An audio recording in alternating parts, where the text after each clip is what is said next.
Kevin, I want to start with you because you're here. Obviously, you've always been a part of this show, but I know you're actually about writing, you're about getting into it. What has it been like for you to kind of get back into like the mindset of these characters, really delve into this world? Well, you know, I've never been too far away because Right. wherever Julie is, I'm usually 5 feet near her somewhere. But I love it. As Julie and I sat down to write the first episode of season 8 together, I was freaking out. I was like, oh man, I don't know. Julie goes, you write all the Damon stuff. And I'm like, and I was like, I don't have his voice anymore. I don't know anymore. I don't know how to do it. But actually, it came back pretty quickly. And Julie and together, I think we ended up with a good writing team. I think we got a great season 8 planned out. I'm very excited about it. It's really nice to live in this world again. Yeah. Julie, I know you had talked about, you didn't know if there was going to be a season 8 when you wrote last season's finale. Obviously, there were still major cliffhangers, there were still things happening. But so does it feel like even a little bit like you have kind of a clean slate, other than a few things you've got to carry through in terms of what to do this season? Yeah, I mean, we made a real effort to make sure that our finale last year had all the closure it could possibly have, just in case the worst happened. Which, thank God, it didn't. Define the worst. Too many things, too many swear words. So for us, it was being able to resolve relationships and then just tee up a hint of a new villain and a new problem. And so we really got to start very fresh this year, and it's been a lot of fun beginning with that. Does this villain have a face? What can you say about it? The villain has a finger so far. Other than that, it's a new take on villains for us. It's definitely something that's rooted back all the way into sort of ancient times. Other than that, I'm gonna have to let you guys wait and see for yourself. Sorry. Yeah, maybe a big spoiler if we started talking about the mythology. It's a really great mythology. It's a really great. I'm actually very excited about it. So I hope you guys are too. For Ian and Michael, you guys obviously are off doing God knows what. We've seen a lot of... Enzo and Damon, let's just clarify. Yeah. That's Also applicable to Ian and Michael. Let's just clarify. Enzo and Damon doing some gnarly shit. Shocking. Kevin's back. We've seen like humanity-less vampires, we've seen kind of a Ripper version of vampires, but how does whatever we're calling what's happening to you two, how does that differ? Well, there's kind of mysterious elements of almost mind control going on, which we haven't really come across before, and that's all we can really say on that department. But it's really interesting how it's playing out. I'm super stoked about this season. We've read up to like 4 episodes so far of the cast, and it's ripping. You're gonna love it. Yeah, the mind control thing is actually quite interesting because ultimately you're used to seeing Damon or Enzo or any of these characters exert that power onto someone else. And so when you see them ultimately in this realm where they literally have no control over their actions, yet I will give this little hint, don't slap me, but very, like in their minds, they're still them. So it's that conflict and that struggle is what we all sort of look for, and it's truly a gem as an actor to play. Glimmers of humanity, so to speak. Kat, how is Bonnie coping with losing both of them and her magic? That's a great question. That's like losing your purse, your phone, your wallet, and your keys. That's it. And your child, and your husband, yes, that's it. You know, a lot of last season was about the development of the relationship that Bonnie had with Enzo, and obviously Bonnie and Damon, and you see the crumbling in the season finale of her, and she also doesn't have her magic, so the thing that made her feel like herself and also her best friends are not there. So you start the new season and you see that, and it's gonna be really exciting to see Bonnie's journey this season and to see where she's literally at ground zero. Yeah. Paul, for you, does this feel like a little bit like a reverse season 3? Like Damon made the sacrifice, he's gone off, he's doing crazy things. You're theoretically trying to find him? Yes. Are you trying to find him? Stefan's just crying constantly, missing his bro ham. He's always just concerned for Damon. It is kind of good, it's back to the original dynamic of the brothers. I mean, they were obviously much more contentious in the beginning, but it's, the dynamic was always Damon getting in trouble and Stefan trying to save him. And so I think that, in particular, this is the case. Stefan sort of normalized. We'll see how long that lasts, but at the current time, he has a broken heart over his bro. His big bro. His big bro / lover. And is Caroline now, because we saw, she broke things off with this one. She still has 2 daughters. Is she like splitting her time between like Texas and Mystic Falls? What's going on?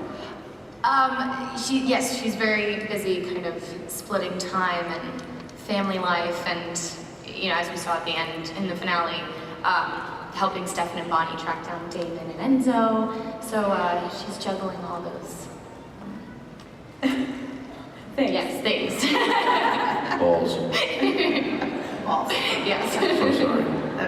How do Just you an aside, please be aware that many members of the audience may be under Yes. 18. Oh, I didn't see that. Yes, please be aware that many members of the audience. Just on me and reading that Max. Just on me and Max. Oh, good to know. They wrote it in fine print. Yeah, by the way, it's really tiny now. You know what I meant. In general, how do you feel like motherhood has changed her? I think she has a wonderful outlet for, she has a whole new department in her life to be incredibly neurotic. And I think motherhood suits her. And I think she wants to be safer in her adventures. She now has children to watch out for, and she's very protective, and which is a quality she's had for a while, but I think it's now even more important to her. Sure. Are we going to see much more from these magical children? They're gonna stick around. They're gonna come into play very quickly. They came in handy last season. They do.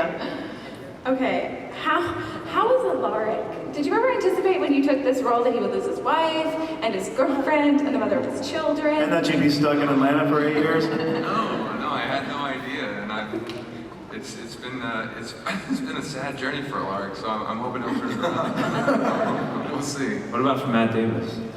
Yeah, there's a bit of like art imitating life. I'm trying to get out of it, so. What about for Matt Damon? Yeah, what's That was a good question. Ask him. I was thinking he and Matt should start like a grief club. And That's true. Zach and I already have. okay, No, I'm good. Everything's good over here. no, but Zach, I do want to talk because Matt ended the season seemingly leaving town. What can you say about, is he back? Is he still hating vampires? Where is he at? Well, as much as I love these people, I think Matt finally had to make the decision to let go of that love. So Matt's out figuring out his own life finally for the first time. So more power to Matt. So are we going to see him off of his own life? No. Oh, okay. Yes, it's gonna be very exciting. I'm driving a rad truck. I don't have a cop belt on this time, so I can sit in the seat comfortably. Oh, is that uncomfortable? Driving into the sunset, baby. He's doing craft services, production filming in Atlanta. Zach's volunteered to grip and electric. I'm very curious in general for you, like Julie and Kevin, when you're crafting this season, how do you, when you're deciding like, what you want your big bad to be, you can essentially do anything in a supernatural world, right? How do you kind of decide what you want it to do? Well, I can only speak to, like, if you look at the 8 seasons of the show, and you look at, well, first we have, the vampire comes in, Damon, I mean, first it's Stefan. Is he a vampire or not? I don't know, but I really love him. So she falls in love with him. Then comes the brother. He's bad.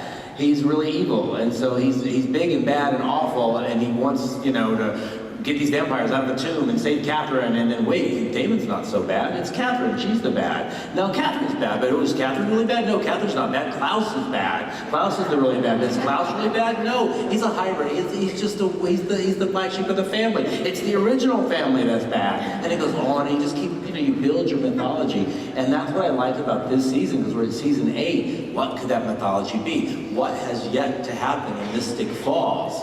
Well, you're about to find out. And we're all up here just trying not to spoil it, but there is this really great thing that's about to happen with, and there's this final bad. And we've got this sort of great season 8 plan. I think it's a very evil bad. When Julie pitched it to me, from last year, and she said, here's where we want to go with the season, I was like, wow, that's pretty cool. And then I said, and I was like, and I kind of knew a little bit about this mythology that they were sort of utilizing, and I thought it was such a clever, cool way to infuse Mystic Falls with this ultimate evil, and it's like a little cherry on top of the entire mythology of Mystic Falls, and that's what I love about it.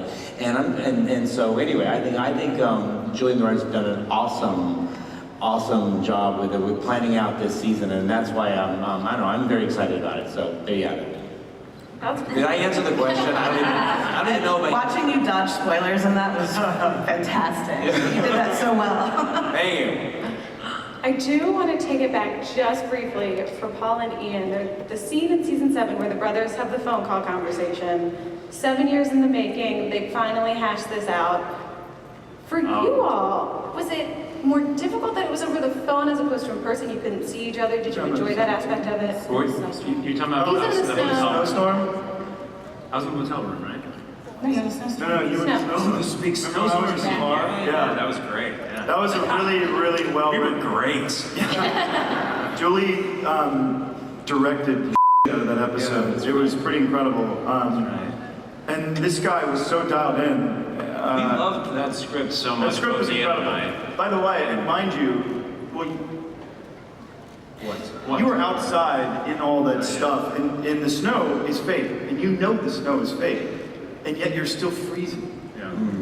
It's a really bizarre thing. Psychologically, yes. And I had just come off of directing my episode, so I was a total wackadoodle, and then all of a sudden the next day, I'm on set with Julie, and I'm reading behind the monitors. I have 2 earpieces on, and I'm working with Paul, reading the stuff, and watching him crawl through that snow and go through this emotional journey was cool. But the stuff in the car, it was kind of cool that we weren't together. You guys showed up for each other, though. That was the nice thing. I was just going to say, it's We were there interesting. together, yeah. 22 episodes for 7 years, and it's like we always try to give it our all, but sometimes a scene comes in or a script comes in that you're just like, I can't help. I don't care how I'm feeling. I can't help but like really put 100% of my effort into this. And for some reason, that scene, even though Ian and I have done thousands of scenes together, Literally. hundreds, we both just cared about it so much.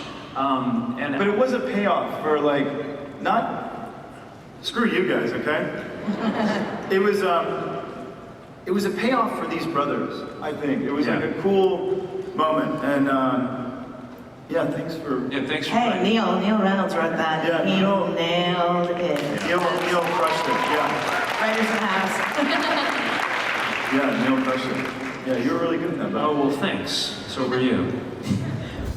And you want to see the rest of that panel action, so click to the left to see what else went down at the Vampire Diaries panel, or click to the right to get 12 amazing spoilers from Teen Wolf Season 6.